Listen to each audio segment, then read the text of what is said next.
Hi everybody, welcome to English Digest. I'm Pat. And I'm Tom. So we're on to our TOEIC unit for this month. So TOEIC is all about English in the workplace, of course. It is, and so if you're planning to have a career in business, and if you want to make a very high salary and stuff like that, and if you want to use English on the job, hey, you've come to the right place. Now, today we're going to talk about something called V-tours, or I guess virtual tours is what the V stands for there, and that has very much to do with computers and the internet and stuff, so you can have a tour of a certain place without leaving the comfort of your home. That's right. You can just sit on your armchair and use your computer and your mouse to kind of click around and explore these places. Now, we'll get into over the next 2 days why you might want to do this and some of the advantages of doing this.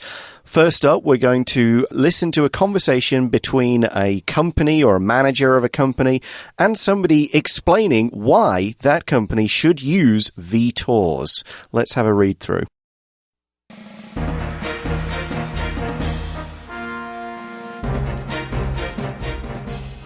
Welcome, Andrew. I think we're all ready for your presentation on virtual tours. Great! First of all, I'd like to thank you for giving me the chance to show what our software can do and how it can benefit your organization. Well, we're very interested to see how V-tours works. A virtual tour gives people the chance to see famous places such as the old mansion administered by your company in the comfort of their own living rooms. We use a mixture of digital photographs and video footage to create the tour, which lets people experience what it's like to stroll around the mansion. We have a lot of written information in the mansion that tells visitors more about its history and the items inside it. Would that be accessible on the virtual tour? Of course. One of the advantages of a virtual tour is that you can pause it at any time and use the interactive features to access as much extra content as you want. One of the issues my shareholders have raised is about attendance. They are concerned that fewer people will actually visit the mansion in person if they can see it all online. Our tour creators will work closely with you when they create the virtual tour. You can include as much as you want, but you don't need to include everything. The tour can whet viewers' appetites and attract visitors who might not have come otherwise. Okay, so that's the conversation. So Gordon starts it off. He's welcoming Andrew and he's saying, we're ready for your presentation, your talk that you're going to give us and maybe some slides and videos and photos you're going to show to us on virtual tours. Now here, virtual, we're talking about like virtual reality, things that are not actually real, but made by computer software so that it appears to be real. So as a real tour, you would walk around a place following somebody, reading things, learning, maybe even listening to one of those like recorders that tells you all about the place you're walking around. Here, it's a virtual tour, so you're not going anywhere, you're not seeing the real thing, you're just seeing photographs and images and text will pop up on your screen as if you were really there. Exactly. Virtual just means very close to being real, but it still isn't. So this is the next best thing to actually being there. A virtual tour or virtual reality. I see those things have become more popular these days with people wearing those special goggles and stuff. That's right. And moving around as if they're in some kind of a real sort of place. Yeah, computer games going that way, some. In arcades or whatever. So, of course, Andrew is pleased to be welcome to give this presentation. So he says, great. First of all, I'd like to thank you for giving me the chance to show what our software can do and how, of course, it can benefit your organization. We all know what software is. That's just computer programs. And to benefit here as a verb just means to make things better for you. Yep, so Gordon says, well, we're very interested to see how V-tours works. So he says we are, so we can probably guess there's quite a few people from Gordon's organization here all watching or listening to this presentation. Exactly. Well, Andrew says, well, here's what a virtual tour is. A virtual tour gives people the chance to see famous places, such as the old mansion administered by your company in the comfort of their own living room. So this particular company owns a very large historic house. That's what a mansion is. And I guess maybe it's some kind of museum or something like that. People can go there and pay a fee and go in and look around and stuff like that. Maybe kind of like that mansion down by the North Gate there. There's some kind of old building there. Or up in Danshui. And there's one in Danshui, indeed. And, of course, there's the Story House up there by the Art Museum. So those are kinds of like mansions, old houses. And in this case, this mansion is administered by Gordon's company. Administer means they take care of it, they own it, and they just are responsible for it, and they manage it. They may not necessarily own it, actually, but they sort of are responsible for running it. Yeah, maybe some kind of rich old woman owns it, but she's not going to run it herself, so she gets this company to administer it, to manage it. So Andrew then explains that we, that's Vtors, his company, use a mixture of digital photographs and video footage to create this tour. So digital photographs are photographs taken with digital signals, not the kind of older idea with films and light exposure and so on. So we're talking digital technology, the stuff we're pretty familiar with these days, digital cameras. Most of us have one. Some people probably still have the older ones with the film in, but most of us use digital ones.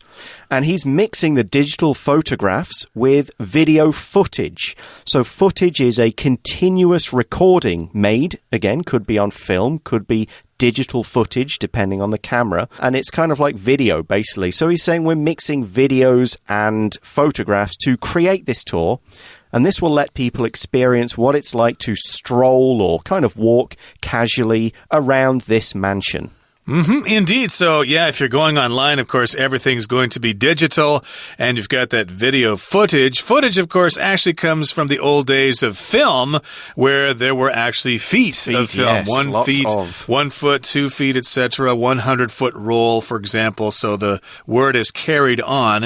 It just means the length of the particular movie that you're watching or how many pictures there are. So they've got video footage, and you've got this tour, and, of course, you're going to have the sound as well, or perhaps some kind of narration. Yeah, it could be. Not quite sure. It kind of depends on how they want to do it. Maybe they put music along with it or something like that. And, of course, as you said, you just kind of walk casually and freely through the mansion. You stroll, which is a verb, but you could also use it as a noun. Hey, let's go for a stroll in the park, for example. Well, here's what Gordon says next. He says, we have a lot of written information in the mansion that tells visitors more about its history and the items inside it. So yes, indeed, if it is kind of a museum, usually they have these little plaques, I guess, or little boards that will contain quite a lot of information. You might even get some kind of audio tour. As you go through the museum, you can wear some headphones, and they can also give you some information. Yeah, and of course that is some really valuable stuff. So Gordon wants to know, would that be accessible on the virtual tour? In other words, will people on the virtual tour be able to access it? So in the real tour, they just go and read this plaque or this board on the wall. If you're on a virtual tour, can you get that same kind of information? Can you access it? Can you get access to it? Lots of different ways you can use access, accessible, verbs, nouns, and so on. But basically, can they see it? Can they use it? That's the adjective form. Access is the noun. You could say, well, I haven't written to you recently because I don't have computer access. I don't have access to a computer. There's not one here. I can't afford to buy one myself, etc. But yes, would that information be accessible to the viewers of the virtual tour? And Andrew says, well, of course, all that information would be accessible.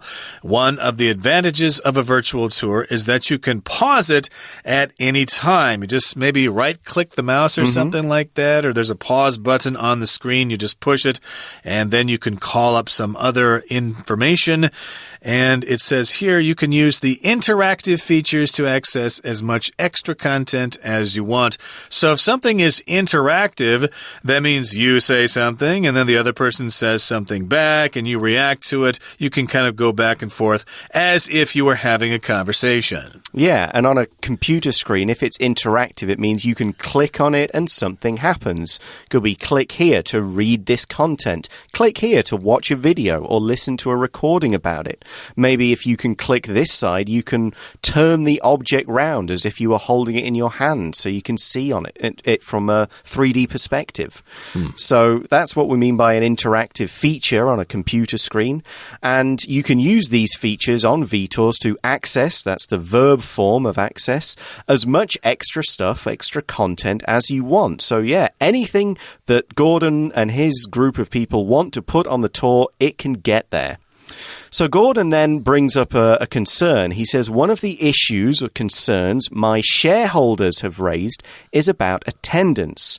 So the shareholders are people who own shares in the company and therefore they profit or lose money when the company does.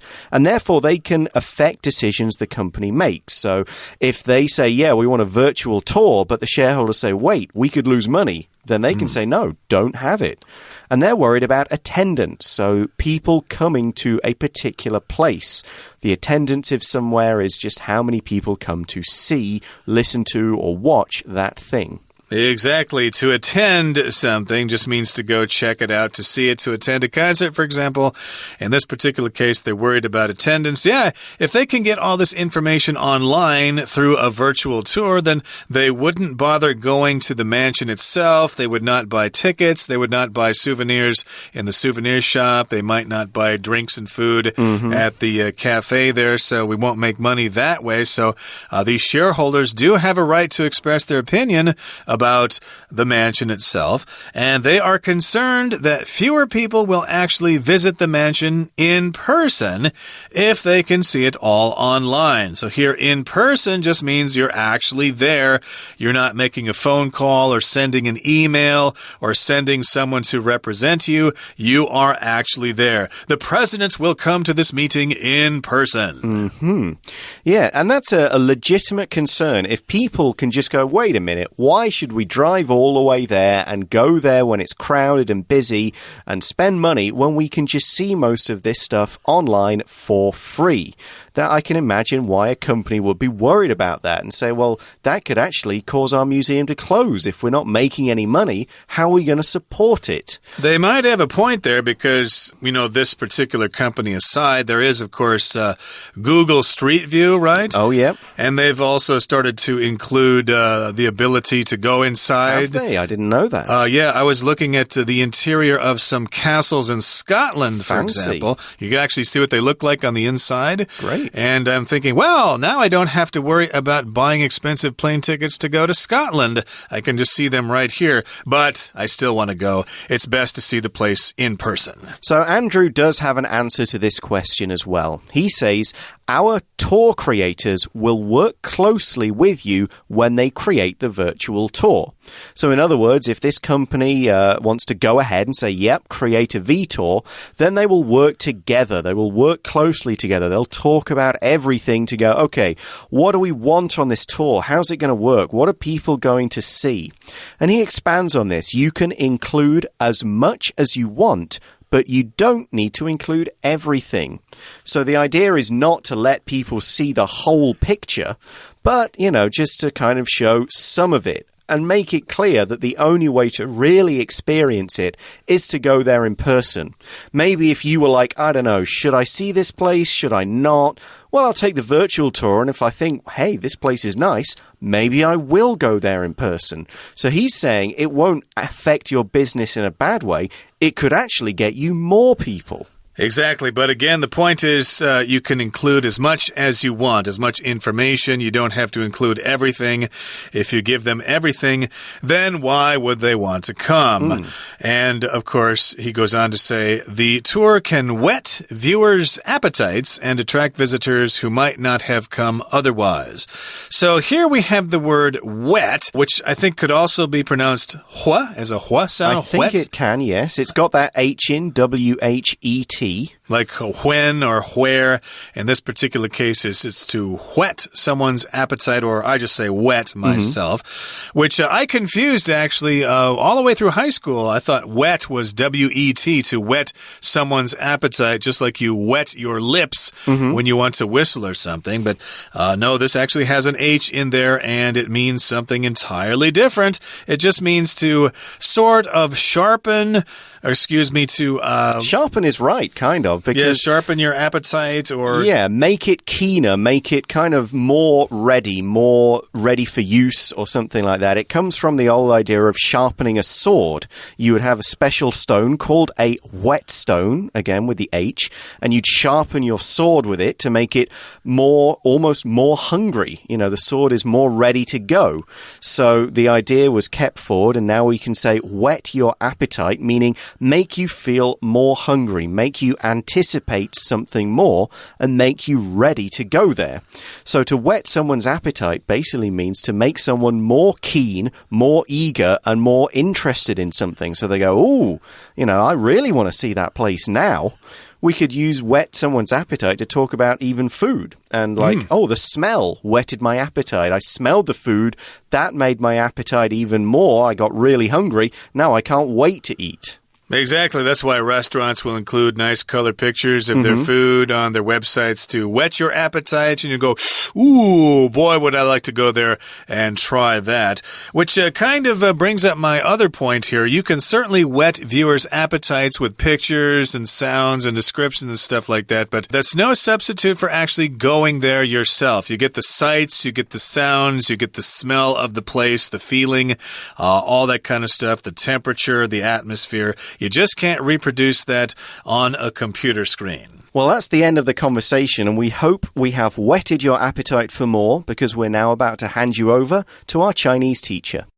Hi everyone, my name is Jenny. 好，今天我们要看第4单元，这个对话内容谈的是 V-Tours。V 这个字其实代表的就是 virtual， 所以 virtual tours 其实就是虚拟实境的这种导览体验。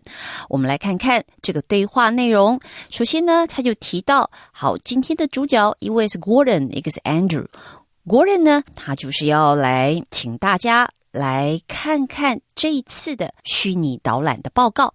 所以 Andrew 他就说，他呢的确准备好了，要给大家展示一下这套软体能够做什么。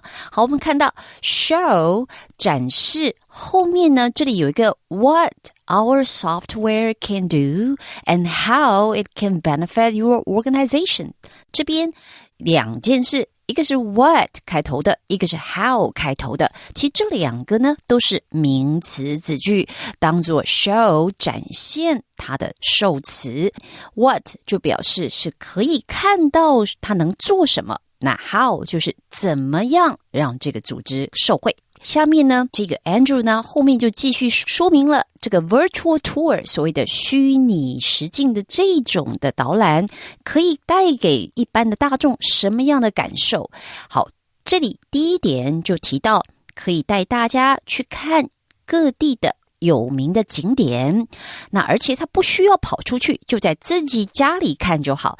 观看的内容呢，他提到 the old mansion administered by your company。 这个 administer 它当然是一个 PP， 也就是过去分词，因为他谈到这种所谓的古老宅地是谁的呢？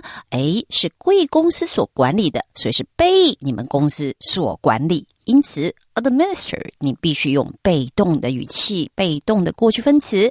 再来下面呢，他继续说，基本上呢，他们的这个导览啊，它其实用到了数位相片还有影片。那这个数位相片跟影片呢，可以怎么样看到了 which， 在这个 tour 后面逗点写 which， 这个 which 指的是什么呢？它指的就是前面的这个手法，也就是说用数位相片，用数位的影片来建构这个导览，那这一种的模式，这个做法好，可以怎么样达到什么目的？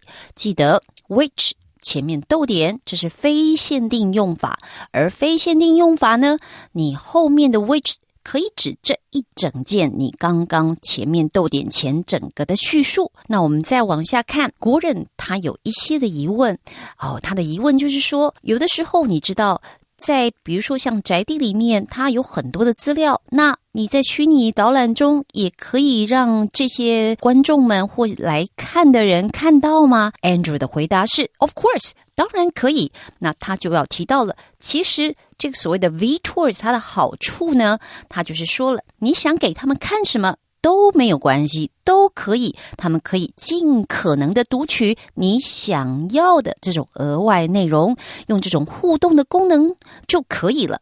那这个地方有一个片语我们看一下 as much extra content as you want， 这个就表示尽可能到怎么样的程度，要多少就有多少。好，那我们再往下读，下面呢就说到了这股东想要知道有关于参观人数的问题。好，那这个什么叫参观人数？用到这个字 attendance， 我们晓得 attend A-T-T-E-N-D 就代表参与参加什么活动。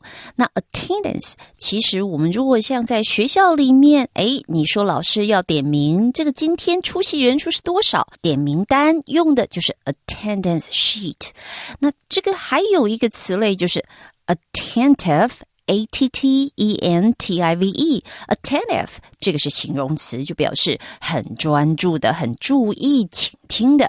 好，那这边的 attendance 指的就是指来这里参观的人。 OK， 我们呢再往下面就说到了这个人数是不是会因为大家都上网去看而变少了呢？好， Andrew 也跟他保证，其实不见得如此因为有这样子的新的 V-Tours 这种新的导览可能会怎么样 whet viewers' appetites。 这个 whet 我们来看 whet 其实这个动词本来是代表磨刀的那个过程，就相当于 sharpen， 所以说比较特别的就是当你用这个 whet 来表示说你要让观者他的兴趣提高或激起他观赏的兴趣的时候你也可以用 whet 这个动词，这是比较特别的地方。 OK， 我们今天的解释就到这边，我们下次见。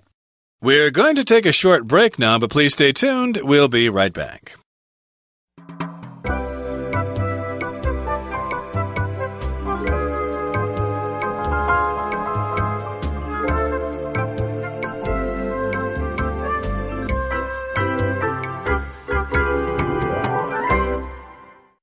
Hi guys, welcome back. So as always with our TOEIC unit, we're going to look at some extra dialogues here that could have been part of this same conversation and see how they could fit in.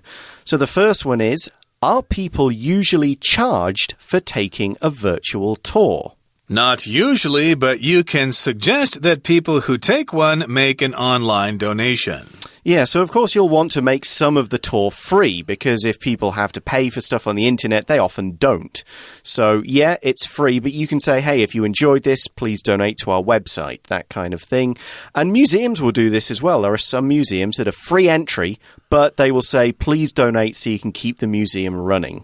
Exactly, okay. Or, yeah, you don't have to pay for the virtual tour online, but you do have to pay when you go there. But they would like you to make a donation when you go. Now, here's another conversation. I guess you can be A in this one as well, Pat. How popular are virtual tours right now? The number of people using virtual tours increased by several million over the last decade, and that figure will only increase. Yeah, so because people have got more internet access than they used to, I mean, it kind of makes sense that more people will take these tours. Not everybody can go across the country or across the world to see these places, but they can see them on their computers, so they will do so, and it's likely to get more and more people using this as more of the virtual tours for different places become available and it becomes more of a normal thing. Sounds reasonable here because more and more people are using those virtual tours. The number has increased to quite a lot, and that number will increase over time. Here's our final conversation. What's the difference between a video tour and a virtual tour? A video tour is made with a single video camera. A virtual tour allows us to use more footage and photographs to give a true 3D feel. So the idea here, a video tour is somebody with a video camera walking around. So it's kind of one continual long shot, maybe edited together. But a virtual tour where you can use digital technology and photographs, more footage, that's what we were talking about earlier, giving a 3D feel, seeing around the side of stuff, spending longer on stuff, including more content. So that's why it's a virtual tour, because it's almost like being there for real. Okay. Of course, if you're there, you're like Google Street View. You can kind of twist around too exactly. and see wide-angle views and stuff like that. So which you couldn't do on a video. You basically have to follow what it shows you. Exactly. Right. So here's our discussion question. Would you prefer to visit somewhere in person or take a virtual tour of that place? And explain your answer. This is a tough question. You know, sometimes I like to be surprised. I like to go to some place and see it with my very own eyes for the first time and not really have any first impressions based on a virtual tour. So I think it's best to experience things in person with your own eyes. But sometimes, you know, life is kind of difficult. You can't really get away, and you do need some way to experience the world without having to pay a bunch of money. Yeah, I would agree. I would always want to go to a place in person and see it, but there are some places I'm likely never going to go to. So if the virtual tour is maybe the only way, I'll take it. Some things I would never do a V-tour of, though. I would never want to see, like, the pyramids of Egypt virtually, in case I get the chance to see them in real life. I wouldn't want to spoil that kind of like wow because I've seen them on a V-tour. But if it was somewhere like maybe inside Buckingham Palace, I'm probably never going to go there really. So I'd take a V-tour inside there, see what they had. I've often noticed that a V-tour and the real kind of tour, they actually are quite different from each other. So, like, for example, if you are going to go stay at a certain hotel somewhere, you go check out their pictures on the internet. Oh, wow, it looks great. It looks great. And then when you get there, it's like, well, it's great, but it's not really exactly what I thought it would be. It looks a little narrower here and a little wider here. It's just never exactly the same thing. I think real tours and virtual tours are in many ways two totally separate things. Okay, well, that's all for today. We're going to come back tomorrow and look at a bit more about V-tours and how it works. But right now, it's time for us to end today's lesson. Thanks for listening. We'll talk to you again tomorrow. Bye-bye. Bye-bye.